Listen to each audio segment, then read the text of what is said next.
function there. But when I mean cleaning is that I go into the track and you want to just make sure you clean up notes like clicks, pops, like weird breath sounds before in the track. I'm not gonna actually, I don't have a good view here on it, so I'm not gonna actually go into the track. But as you can see, if I, let me zoom in a little bit on here. Let me stretch it. Let me stretch it. All right. For example, so you might have like if you stretch the track, it's very hard view. I apologize for the view, but if you stretch the track, like in the track, you'll see that you know, this is already clean, so I'm not gonna mess with it because this is already mixed and everything like that. But you might have like a click, a pop, or different sounds in the track, coughing or whatever, that you definitely don't want. You don't want that in your record. So you want to clean it. If it's there, what I mean clean it, just delete it. I usually take the corners. I might edge it in, or I might take the cut tool, cut it, and get the eraser and just delete it. That's what I mean when I talk about cleaning tracks. All right. So that's definitely, before I do anything, I definitely do that. I clean my tracks. I make sure that the clicks, the pops, the weird noises that's recorded in the song is gone, because you definitely don't want to deliver your music with that stuff in there. All right. The next thing I do is what I call placement and pan. Before I even start to mix anything, I make sure I have all my my parts recorded or whatever. And then I place them. For example, I do my copy and pastes. If I'm doing a hook like this one, that's the hook.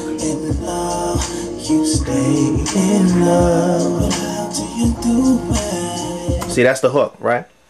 So basically, I'll take that hook and I'll place it to the positions to where the hook's supposed to be playing throughout the whole song. So I'll copy and paste the hook to different sections of the song. All right. So that's what I mean when I say placement. Also, I do the pans. I'll pan the songs, the individual parts, just to make sure it's kind of how I want to have it. So when I'm panning and separating the songs to make it spread out a little bit, that's what I'll do. And that's pretty much it. That's oh, okay, guys. Let's do a recap. All right. I pretty much explained the basics of pre-mixing. Let me go over it one more time for those who did not pay attention. Alright, basically I'm mixing in the box. I'm doing everything in the box, in the computer. Alright, so before I do anything, this is what's called the pre-mix. I check my speaker position. I want to make sure my position is cool. You know, I want to make sure that I have a good speaker position. Let's be honest, most of us are home studio owners. We don't have properly treated rooms, so it's very, very hard. A lot of us don't have bass traps. A lot of us don't have that kind of stuff or that kind of money to treat the room. So we have to do, the best we can with what we have. So just make sure that your speaker position is good. Your listening volume, let's make sure that it's at moderate levels. It's not too loud. Listening to it too loud causes ear fatigue. Okay, it's not too low. It's a moderate level. That's a good tip, trick, and secret that a lot of the pros use, is listening to a mix at a moderate level. It's a golden nugget, guys. It's a golden nugget. The next thing, we want to make sure that we're naming our tracks. Make sure that your tracks are named and grouped.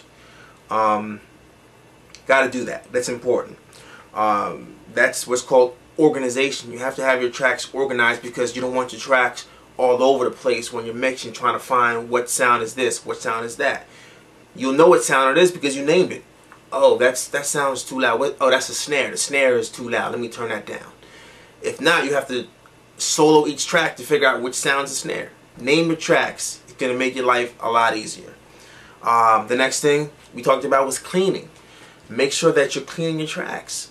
Very important. Get rid of the clicks. Get rid of the pops. Get rid of the whatever, those kind of sounds. Get rid of the coughing. Get rid of the, you might have banged your hand on the mic stand. Somebody might have banged the mic. Get rid of those sounds. Very easy. You know, you can use the mouse, the pointer, you know, drag them in. Or you can use the cut tool. Or you can use the mute tool. You know, cut it, delete it, cut it, mute it. Whatever your style of mixing is, clean your tracks, alright? Once you clean your tracks, placement. Copy and paste. Make sure that you're copy and pasting your courses, your bridges. Make sure that you're panning your stuff if you want to use pan. Make sure you have it sitting at a good overall mix level, the way that you like it. I mean, not mix level, arrangement. Get all that prepared, because this is what we're doing. Is called preparation for the actual mix. It's not the actual mix. It's just the pre-mix. But with the pre-mix, you want to prepare for the actual mix, so that, you know, those are basically all the tips and tricks. When you're done, go to the fridge. Go to the fridge, make yourself a nice sandwich. I prefer peanut butter and jelly, tuna fish. You might like ham and cheese. I like turkey and cheese with Swiss, a little bit of mayo, mustard on the side, and a beverage, you know. Iced tea, lemonade. I love lemonade. Sometimes I might have a little beer, whatever you want to do. The point is, take breaks, alright? Take frequent breaks, alright guys? Take them. Because if you don't take breaks, you're going to be behind the computer and you're going to be mixing your song. It's going to sound like crap. Why is it going to sound like crap? Because you've been behind the computer for 8 hours. You didn't take a break. And now you're just doing anything. You can't do that. You gotta give yourself time to take frequent breaks.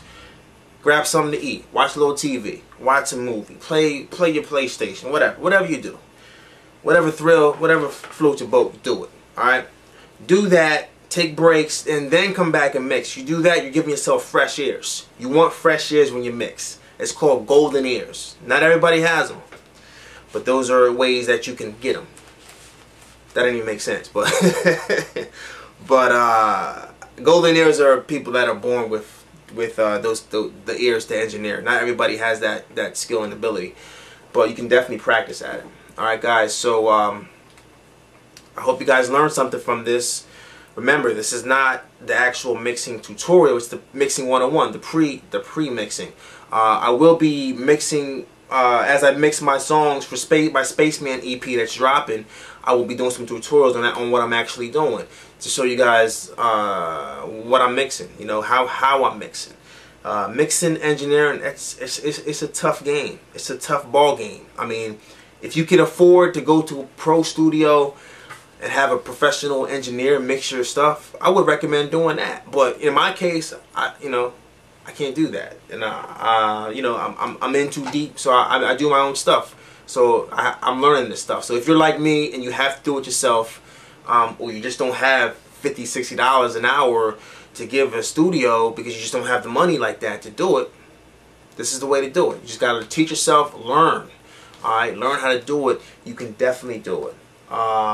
That's pretty much it, guys. Enjoy the rest of your night. And while you're still on the computer, go pick up your free copy of Backpacks and Yak. This is me. This is what I call Spaceman. So when I say Dave Cirino, aka Spaceman, I'm referring to this guy, this little character. He's an alien. It's my alter ego, Spaceman. All right. So make sure you get your copy. www.datpiff.com. Type in Dave Cirino. It comes up. Download it. It's free music. It's good music. You'll like it. And that's pretty much it. All right, guys. Have a good day. And listen to the tracks.